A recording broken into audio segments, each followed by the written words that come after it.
எனக்கு செலவேற வைக்கிறேன்னு சொல்லிட்டாருப்பா.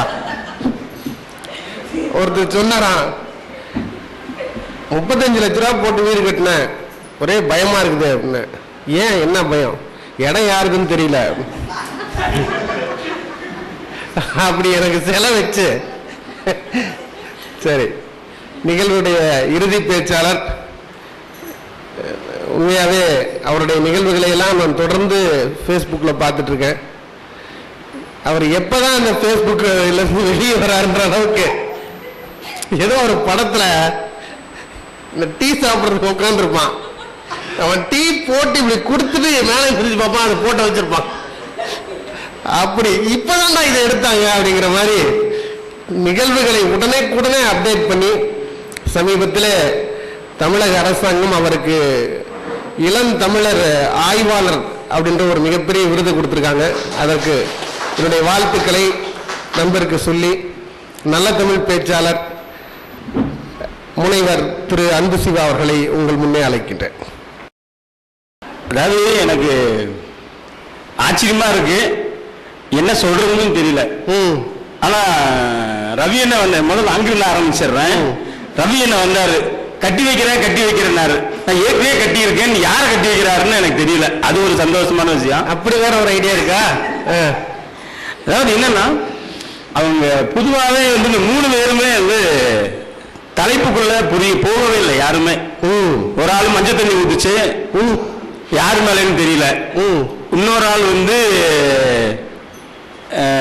அதாவது இன்னொன்று வந்து என்னன்னா, எனக்கு நிறைய விஷயங்களை வந்து மறக்கவில்லாம் ஏதோ எழுதி வச்சிருக்கேன், ஏன்னா நானும் வாத்தியார் தான். அதாவது என்னன்னா, சண்முகப்பிரியா அக்கா வந்தாங்க, வந்துட்டு வேகமா வந்தாங்க, மொழினாங்க, பண்டிகைனாங்க, மகிழ்ச்சினாங்க, கூட்டு குடும்பம்னு வாய்களை சொன்னாங்களே. மாமியாரையும் மாமனாரையும் கூட்டிட்டு இருந்தாங்கன்னா அவங்க வந்து நான் பாராட்டியிருப்பேன் கண்டிப்பா. அவங்க கணவரையும் மகளையும் கூட்டு வந்திருக்கான்னு நினைக்கிறேன். இது கணவர் வந்து எதுக்குன்னா வண்டி ஓட்டுறதுக்கும், மகன் வந்து அது வீடியோ எடுத்துச்சு, அதை நான் பார்த்துட்டே இருந்தேன். அது எவ்வளவு ட்ரைனிங் கொடுத்தான்னு தெரியல, கரெக்டா இங்கிட்ட போச்சு அங்கிட்டு போச்சு, இந்த அந்த காலத்து போட்டு வைக்கிற மாதிரியே இருந்துச்சு. நல்லா எடுத்தாங்க. அதாவது என்னன்னா, இந்த நம்ம இன்னைக்கு இருக்கிற சூழல், நான் உண்மையிலுமே சில விஷயங்கள் நான் சொல்லும்போது, நான் 10வது படிக்கும் பொழுது 1996 சின்ன சுக்குட்டி விளக்குல கார்த்தி தீபத்துல நான் அந்த வெளிச்சத்தில் படிச்சுதான் நான் பாஸ் பண்ணேன். ஆனா அன்னைக்கு இருந்த அந்த சந்தோஷம் இந்த 1000 வாட்ஸ் லைட்டு கீழே இல்ல அப்படிங்கிறது தான் உண்மை. ஏன் அப்படின்னா, எனக்கு இன்னைக்கு நான் வாக்கப்பட்ட வீடு வந்து பெரிய ஃபேமிலி. வாக்கப்பட்டனா பொண்ணு கட்டின ஊரு, நீ வேற சிக்கூடாது. 8 பிள்ளைங்க 2 பசங்க. நான் 10வது ஆளு. நம்ம ஆளு தான் ஏன் ஆளு. நடுவில் அப்படி சைஸா பாக்குறாரு, ஏன் ஆளு. இப்ப வந்து நீங்க வந்து இனிக்குது அப்படின்னு அவங்க ஏன் வீட்டுக்கு போயிருக்கணும், கரெக்டா? அவங்க என்ன பண்றாங்க, முந்தாள் நைட்டே கிளம்பி பையன் மாமியா 3 பேருமே அவங்க ஊருக்கு போயிட்டாங்க.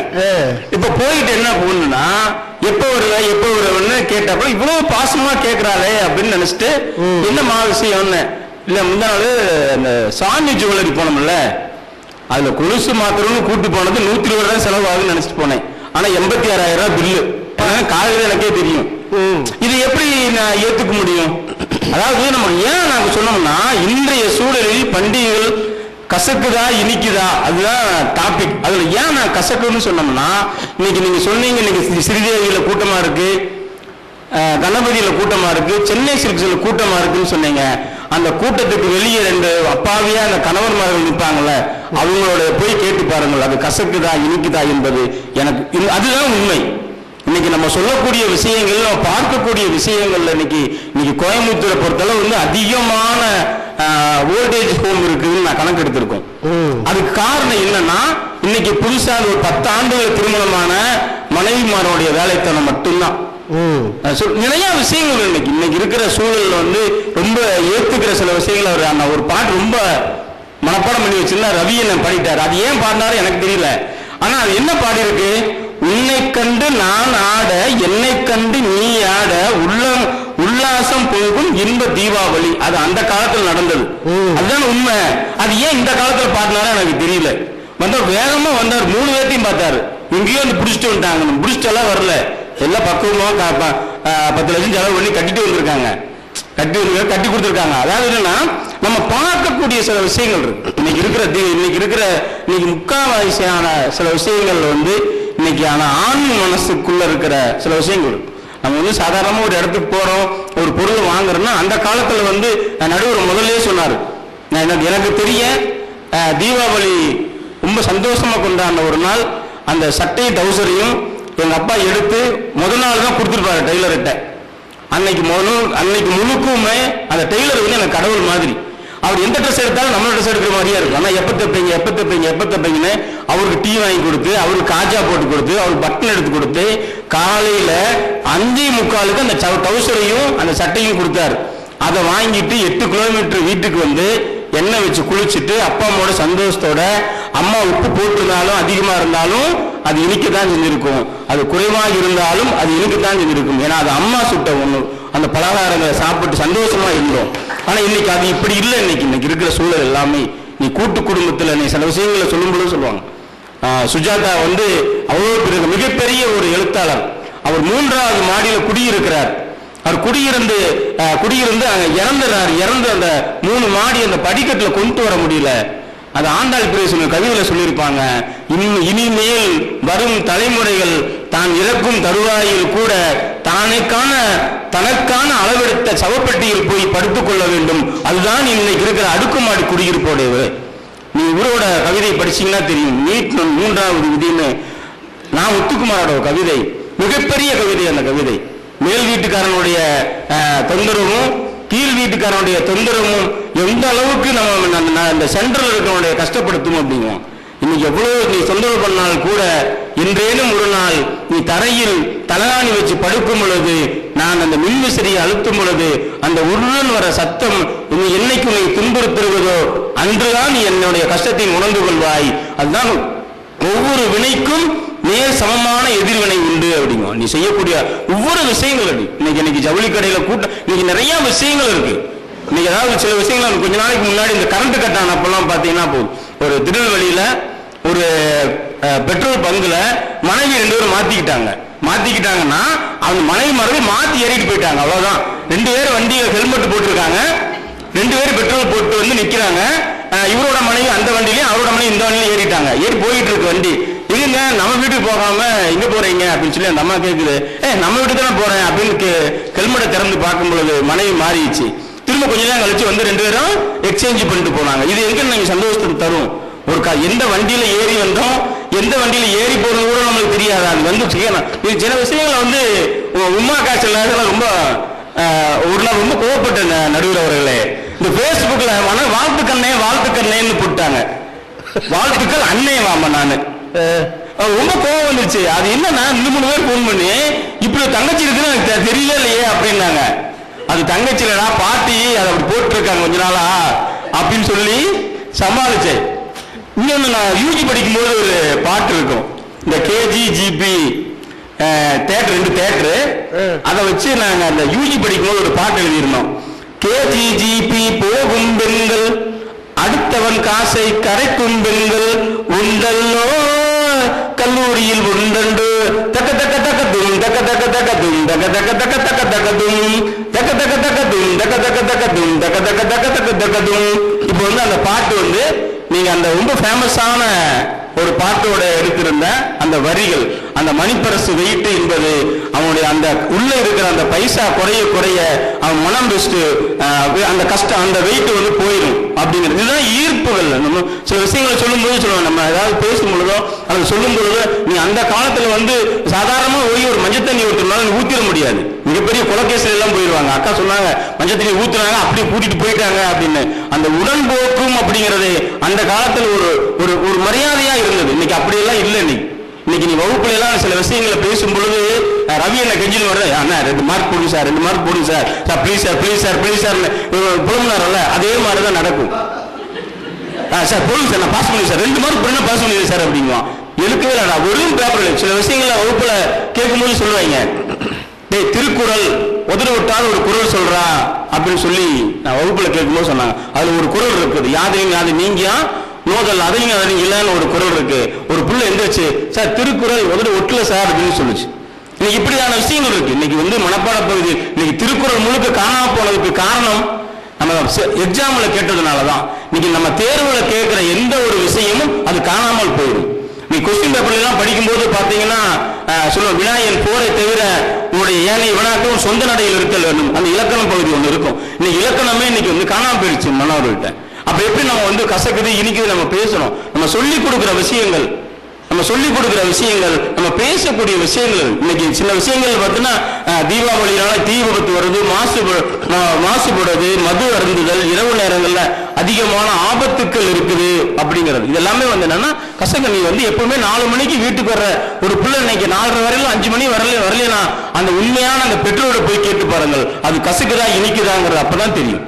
இன்னைக்கு இருக்கிற விஷயங்கள், இன்னைக்கு இருக்கிற நீங்க எப்பவுமே நம்ம இந்த வாழும் காலத்தில் நம்ம குழந்தைகிட்ட வந்து எந்த விஷயத்தை சொல்லி தரணும்னா, சப்போஸ் நீ ஊருக்கு ஸ்கூலுக்கு போயிட்டு திரும்ப வீட்டுக்கு வந்துட்டீங்கன்னா நீ ரெகுலரா என்ன வேலை செய்யணுமோ அந்த வேலையை நீ சொல்லி கொடுக்கணும். ஏன்னா நம்ம காலையில் போனோம் திரும்ப வீட்டுக்கு வருவோமாங்கிறவங்களுக்கு தெரியாது அப்படிங்கிற சில விஷயங்கள். அதே மாதிரி சொன்னாங்க ஒரு சட்னி கிட்னின்னாரு.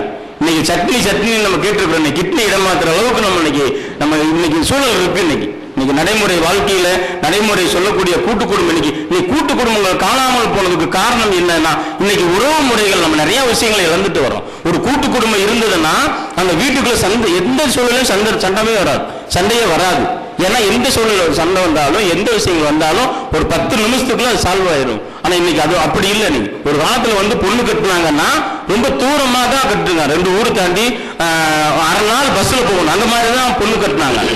ஏன் அப்படின்னா சின்ன விஷயங்கள் கோவிச்சுட்டா கூட கொஞ்ச நேரத்துல சால்வ் ஆயிடும். ஆனா இன்னைக்கு அப்படி இல்லை. பக்கத்து வீட்லயோ பக்கத்து தெருவிலையோ இன்னைக்கு அம்மா வீடு இருக்கு, ஏன்டி ரசத்துல உப்பு போடலன்னா அங்க போய் அவன் கண்ணை கசக்கிட்டு நிற்பான்.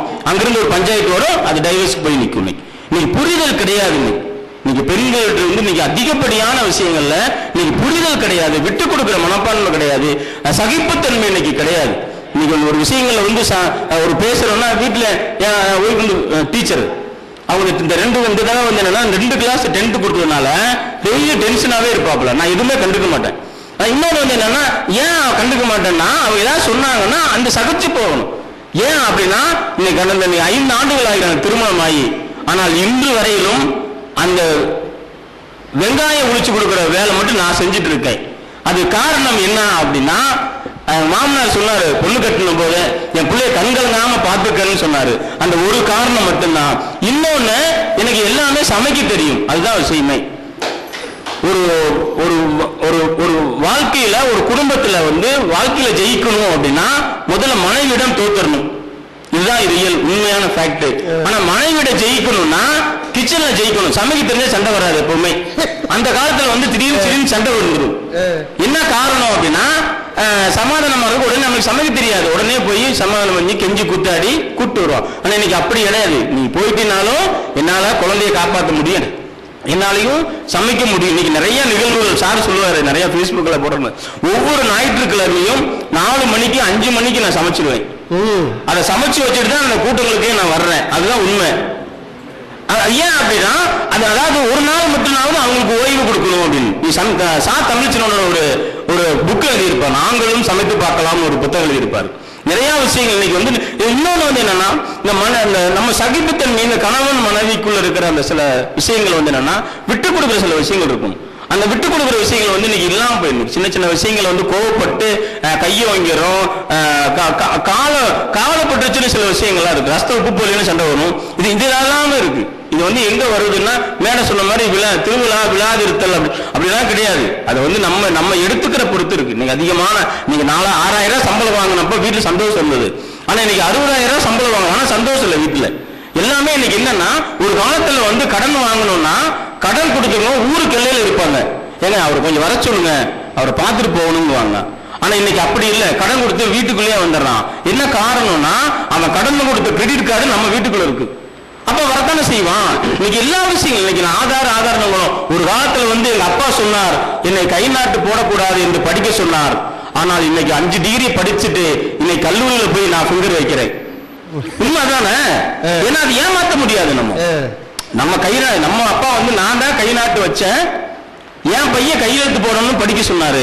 ஆனா நான் இன்னைக்கு 5 டிகிரி 6 டிகிரி வாங்கிட்டு கல்லூரியில் போய் நான் கைரேகை வைக்கிறேன் என்றால் அதுதான் மாற்றம். நீ மாற்றத்தை வந்து சில விஷயங்கள் சொல்லும்போது சொல்லுவாங்க, நான் என் தந்தை என்னை நான் காட்டில் எழுதுவதற்கு முன்பே, நான் ஏட்டில் எழுதுவதற்கு முன்பே என் தந்தை என்னை காட்டில் எழுதி வைத்திருந்தால் இப்படி உங்கள் முன் நான் கவிதை எழுதியிருக்க மாட்டேன்னு நான் சொல்லுவேன். சின்ன சின்ன விஷயங்கள், அதாவது என்னன்னா இன்னைக்கு இருக்கிற சூழல், இன்னைக்கு இருக்கிற விஷயங்களை வந்து இன்னைக்கு முக்காவாசியான விஷயங்கள் இன்னைக்கு கசக்குதுங்கிற காரணம் என்னன்னா இன்னைக்கு இருக்கிற பொருளாதாரம். இன்னைக்கு இருக்கிற விஷயங்களை மேத்தா சொல்லுவாரு, நான் வாங்குகின்ற மாத சம்பளத்தில், நான் வாங்குகின்ற ஒவ்வொரு மாதமும் வாங்குகின்ற மாத சம்பளத்தில் என் முகம் தவிர வேறு யாரார் முகமோ தெரிகிறது என்று மேத்தா சொல்லுவார். அதுக்கு என்ன காரணம் என்றால் இன்னைக்கு அத்தனை விஷயங்கள் இருக்கு. நீங்க அந்த நோட்டை பிரிச்சு எண்ணும் பொழுது நீ சம்பளம் போட்ட முதல் நாளே குறைஞ்ச 10 நாள்ல காணாம போயிடும். ஒரு வீட்டுக்கு வந்து 3ஆ பிரிச்சிருப்பாங்க. கணவனுக்கு மரியாதை 1ஆம் தேதியிலிருந்து 10ஆம் தேதி வரையில் வாங்க, சாப்பிடுங்க, உட்காருங்க, பாயசம் சாப்பிடுறீங்களா, காபி சாப்பிடுறீங்களா, 11ஆம் தேதியிலிருந்து 20ஆம் தேதி வரையிலும் சாப்பிட்டு போறது அப்படின்னா 21க்கு மேல மரியாதை ரொம்ப மோசமா இருக்கு. இன்னும் உங்க வீட்டுக்காரரு அது எங்கேயோ போயிருக்குது, அப்ப ஒரு யாருக்கு தெரியும்? இது உண்மையான விஷயங்கள். இன்னைக்கு வந்து முக்காவாசியான விஷயங்கள் இன்னைக்கு மாச சம்பளத்துல வந்து இன்னைக்கு சின்ன சின்ன விஷயங்கள், இது எல்லாமே வந்து பொதுவான சில விஷயங்கள் நம்ம சொல்றோம். அதே மாதிரி இன்னைக்கு இந்த அரவணைப்புன்னு சில விஷயங்கள் நம்ம சொல்றோம். அதே மாதிரி உடை நாகரிகம், இன்னைக்கு நான் உடை நாகரிகம் நம்ம இன்னைக்கு பேசுறோம். இன்னைக்கு நீங்க பாக்குற அவ்வளவு விஷயங்கள் ரொம்ப மோசமான சில விஷயங்கள் நாங்கெல்லாம் பார்க்கறோம். நான் வகுப்புல வந்து சில எக்ஸாம் காலுக்கெல்லாம் போகும்போது பார்த்தீங்கன்னா ஒரு வாரத்தில் வந்து செல்போன் கிடையாது, ஃபேஸ்புக் கிடையாது, ட்விட்டர் கிடையாது, இமெயில் கிடையாது, எங்கனால படிக்க முடிஞ்சது. இன்னைக்கு எல்லாமே இருக்கு, அதனால படிக்க முடியல. காரணம் என்னன்னா இன்னைக்கு ஒரு பையனை வந்து ஒரு சின்ன கவிதை சொல்லுவாங்க. ஒரு அப்பா வந்து காலேஜில் பிள்ளை சேர்த்திருப்பாரு. ஒரு 2-3 நாள் கழிச்சு அப்பா பொண்ணு போய் அப்பாட்ட கேட்கும், அப்பா எனக்கு ஆண்ட்ராய்டு போன் வாங்கி கொடுன்னு சொல்லி. அதுக்கு அப்பா சொல்லுவாரு, உங்க அப்பா வாங்கின இந்த சம்பளத்தில் ஒரு ஆண்ட்ராய்டு கூட வாங்க முடியாமல் உனக்கு சோறு போடுகிறேன், இது நான் இங்கே போய் ஆண்ட்ராய்டு போன் வாங்குவது என்பது உண்மை. இதுதான் இன்னைக்கு நிதர்சனமான உண்மை. இன்னைக்கு ஒரு பொண்ணவோ ஒரு பையனவோ வந்து கொஞ்ச நேரம் பைத்தியமாக்கணும்னா அவன் கையில் இருக்கிற செல்போனை பிடிக்கிட்டா போதும், பைத்தியம் ஆயிடுவான். நீ பேச பேச டவர் கட்டானே பைத்தியம் ஆயிடுறேன், ஏன் டவர் கிடைக்கல அப்படின்ட்டு இன்னைக்கு போறோம். இன்னைக்கு அவ்வளவு விஷயங்கள் இருக்கு. இதெல்லாம் வந்து இதெல்லாம் மாறணும் அப்படின்னா இன்னைக்கு இருக்கிற சூழல், இன்னைக்கு இருக்கிற விஷயங்களை வந்து இன்னைக்கு அப்படியே இன்னைக்கு போறோம். ஒரு வாரத்துல வந்து பழைய சோறு சாப்பிட்டோம், உடம்புக்கு நல்லா இருந்தது, அதை குக்கரை கொண்டு வந்தோம், திரும்ப வந்து நிறைய போர்டு போட்டிருக்காங்க, இங்க பழைய சோறு தயிரோடு கலந்து கொடுக்கப்படும், டம்ளர் 10 ரூபா. ஒரு இடத்துல நான் பார்த்தேன், ஒரு தென்னை தோப்போட ஒரு இடத்துல கோயம்புத்தூர்ல நான் பார்த்தேன். நான் இன்னும் வரையிலும் ஒவ்வொரு நாளும் காலையில் என்னோட உணவை வந்து பழைய சாப்பாடும் பச்சை மிளகா அல்லது வெங்காயம் மட்டும்தான். ஏன்னா ஒரு 15-20 வருஷம் ஆச்சு நான் மெடிசன் எடுத்தேன். ஆனா என்னன்னா இன்னைக்கு நம்ம உணவு முறையில் இருக்கிற அவ்வளவு விஷயங்கள் இன்னைக்கு ஸ்லோ பாய்சன். இன்னைக்கு நீங்க கடையில வாங்குற பொருள்கள், கடையில மளிகை கடையில வாங்குற, சந்தையில வாங்குற காய்கறிகள் எல்லாம் அவ்வளவு விஷயத்தன்மை உண்டு இன்னைக்கு. ஆனா இதெல்லாம் தாண்டி இன்னைக்கு ஒரு நல்ல விஷயங்கள், ஒரு நல்ல பட்டிமன்றங்கள், ஒரு அருமையான நிகழ்வுகள். இந்த நிகழ்வு வந்து நான் முதல் முறையா அவர் கூட பட்டிமன்றத்தில் பேசுறேன். அதனால வந்து கண்டிப்பா வந்து அவர் முதல்ல சொன்ன மாதிரிதான், இனிக்குதா கசக்குதான்னா நிறைய இனிக்குதா, நிறைய கசக்குதான்னா இன்னைக்கு நிறைய விஷயங்கள் வந்து கசக்குது. அது யாருக்கு தெரியுமே என்றால் ஒருபோதும் மனைவிக்கு தெரிவதில்லை, அவங்களை கட்டின கணவன்மார்களுக்கு மட்டும்தான் தெரியும் அது கசக்குதான்னு. உண்மை அதுதான் இன்னைக்கு இருக்கிற விஷயங்கள்ல வந்து. அதே மாதிரி வந்து இதையெல்லாம்